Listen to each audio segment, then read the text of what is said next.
Ring Rumble. Dean Ambrose returns. Royal Rumble 2026. He's back. After everything WWE took from him, after all the broken promises, after all the betrayal, he's back. And you won't believe where he's showing up.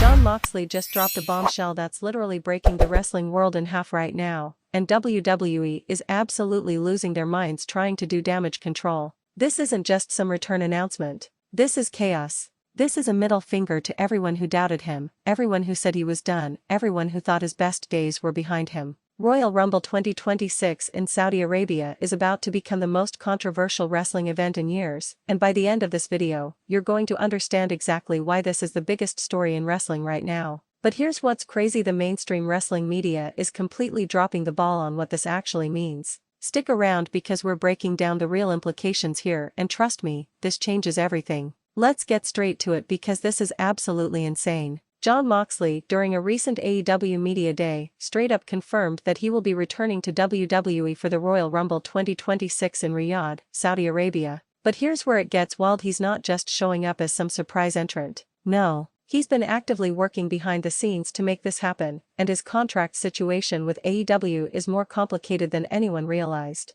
When Dean Ambrose left WWE in 2019, he did so on terrible terms. He was frustrated, underutilized, and frankly, tired of being held back by creative decisions he didn't believe in. He went to AEW, had an incredible run, won championships, and became a bona fide main event star. Everyone thought that bridge was burned. Everyone thought Dean Ambrose would never step foot in a WWE ring again. WWE thought the same thing, but they were all wrong. According to what Jon Moxley revealed, WWE executives, and we're talking high-level executives here, personally reached out to him months ago with an offer he literally couldn't refuse. We're talking about guaranteed championship opportunities, creative control over his character, and a contract structure that gives him the flexibility he's been demanding for years. This isn't just a one-off return, this is a full-time comeback. Now, here's what's absolutely infuriating some people in the wrestling community. AEW was not happy about this announcement. When Moxley made this public, AEW executives had to scramble to figure out how to handle it because they didn't know it was coming. Apparently, Moxley's contract has a specific clause that allows him to compete in premium live events outside of AEW with negotiated permission, but the understanding was that any WWE appearance would need mutual agreement. The breakdown happened because someone, and we still don't know who, leaked this information to Jon Moxley before official channels could make the announcement. Moxley, being Moxley, decided to go nuclear and just confirm it himself on his own terms rather than let WWE spin the narrative first. And can you blame him? This is his career. This is his moment. But Tony Khan? He was apparently blindsided by this. And the relationship between Tony and Jon has reportedly become incredibly tense because of it. This is creating real heat backstage, not just the professional kind, actual legitimate frustration between Tony Khan and Jon Moxley over how this was handled. Quick question for you 615. Here's something I want you to answer in the comments below. If you were Jon Moxley, would you have made this decision to go to WWE, or would you have stayed loyal to AEW? Drop your honest opinion down below because I'm genuinely curious where the community stands on this. The comments on this one are absolutely split right now. So what does this mean for Royal Rumble 2026? Moxley isn't just entering the Rumble match as a random entrant. According to insider reports, WWE is positioning this as potentially the most shocking return in Royal Rumble history. They're talking about giving him a prime position in the match, possibly even a high-profile storyline going into the Rumble that sets up his entrance as a massive moment. Here's what's being discussed: Moxley could potentially have a run-in during the build-up to the Rumble, interfering in someone's match, attacking someone's opponent, reigniting old feuds with people like Seth Rollins or the Judgment Day. WWE is desperately trying to capitalize on this nostalgia while also making it feel fresh and relevant for 2026. Some reports suggest WWE is already planning a potential WrestleMania main event program for Moxley depending on how the Rumble goes. If he wins the Rumble, he could be headlining WrestleMania 42. If he doesn't win, they're apparently still planning significant mid-card title matches for him at Mania. Either way, WWE is treating this return as a massive deal internally. But here's what really bothers me about this entire situation, and I want to know if you see it too. Dean Ambrose's WWE legacy is complicated. He left because he felt disrespected. He left because he felt like WWE didn't understand his character. He left because he wanted creative freedom that WWE wouldn't give him. His AEW run proved that everything he said was true when given freedom. He's an absolutely incredible performer and draw. So now he's coming back to the company that initially frustrated him so much he walked away. Is WWE actually different? Have they learned their lesson? Or is this just a short-term deal where Moxley makes his money, gets his moment, and potentially leaves again? That's the real story nobody's talking about. Moxley is essentially testing whether WWE has changed as an organization. If they respect his input, if they listen to his ideas, if they push him properly, then maybe this is a long-term relationship. But if WWE falls back into old patterns, if they try to script his promos, if they underutilize him like they did before, then everyone's going to remember that this return was doomed from the start. So here's my second question for the comments. Do you think WWE has actually learned from their mistakes with Dean Ambrose, or are they just making the same old decisions in a slightly different package? Let me know your hot takes in the comments, because the discourse on this is absolutely wild right now. Let's talk about what this means for AEW, because this is probably the most concerning angle of the entire story.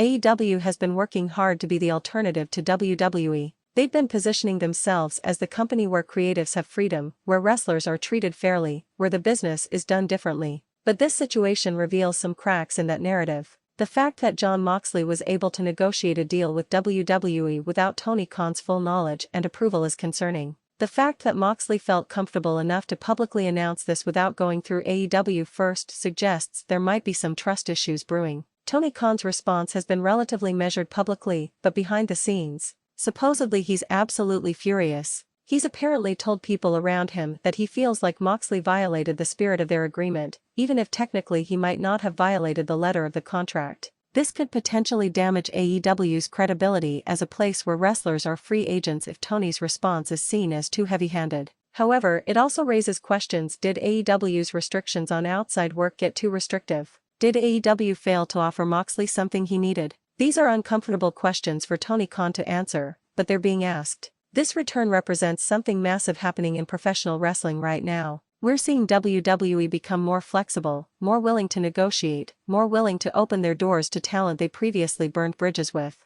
Whether it's Rock returning, whether it's Moxley coming back, whether it's other talents testing the waters, WWE is in a different place now than they were 5 or 6 years ago. Is this because of the Saudi Arabia deal? Is this because Stephanie McMahon is back? Is this because WWE is genuinely trying to win the talent wars? Nobody really knows for sure, but the pattern is undeniable. WWE is spending big money and making big moves. Meanwhile, AEW has to be asking themselves some uncomfortable questions about whether they can compete with WWE's financial resources. Can they offer the same money? Can they offer the same platform? Can they offer the same prestige that comes with being associated with the world's largest wrestling company? This is bigger than one wrestler's return. This is about the fundamental landscape of professional wrestling shifting in real time. Here's my third question for you. Do you think AEW's run as a legitimate competitor to WWE is in trouble, or are they going to be fine? Because some people think this is the beginning of the end, while others think AEW is stronger than ever. What's your take? Drop it in the comments.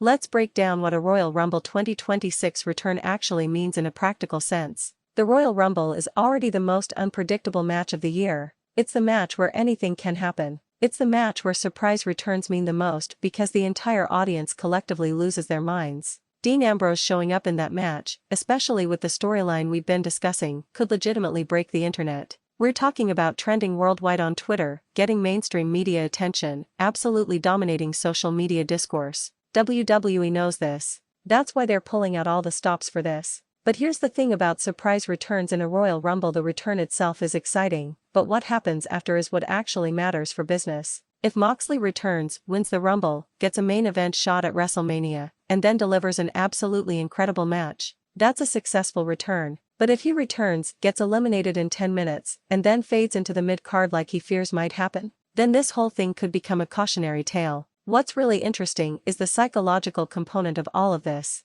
Dean Ambrose as a character thrived on unpredictability and chaos. He was the guy who didn't follow the rules, who couldn't be controlled, who was perpetually unhinged in the best way possible. When Moxley went to AEW, he leaned even harder into that character, and it worked perfectly. Now he's coming back to WWE with all that experience, all that character work, all that wrestling knowledge he gained in AEW. The Dean Ambrose character of 2026 could be absolutely lethal. WWE could have a character that's genuinely threatening, genuinely unpredictable, and genuinely over with the crowd. But that only works if WWE lets him be that character. That only works if WWE gives him the freedom to cut promos his way, to wrestle his style, to interact with fans on his terms. If WWE tries to water him down, if they try to make him presentable for Saudi Arabia or for sponsors, then they're going to lose what makes him special. Quick question 424:30. Here's my fourth question. What version of Dean Ambrose do you want to see when he returns to WWE? The unhinged lunatic fringe? The calculated strategist he became in AEW? Or some evolution of both?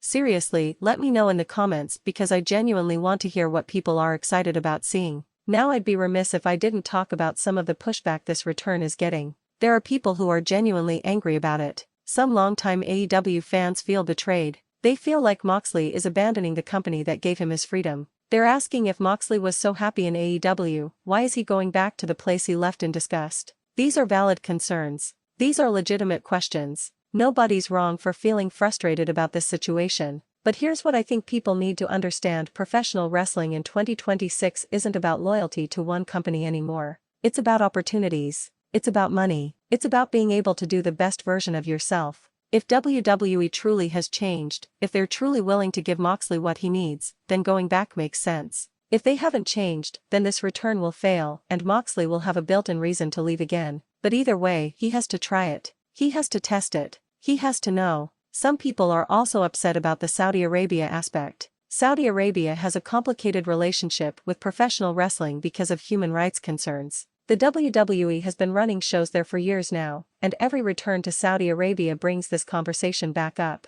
Moxley's return happening at a Saudi Arabia event is intensifying those discussions. Let's talk money because that's a huge part of this story. According to several reports, WWE offered Moxley a deal in the 8-figure range. We're talking potentially more money than AEW was offering. We're talking about guaranteed paydays that AEW couldn't match. In professional wrestling, unfortunately, money talks. It's not romantic, but it's the reality. AEW has been great for Moxley, but if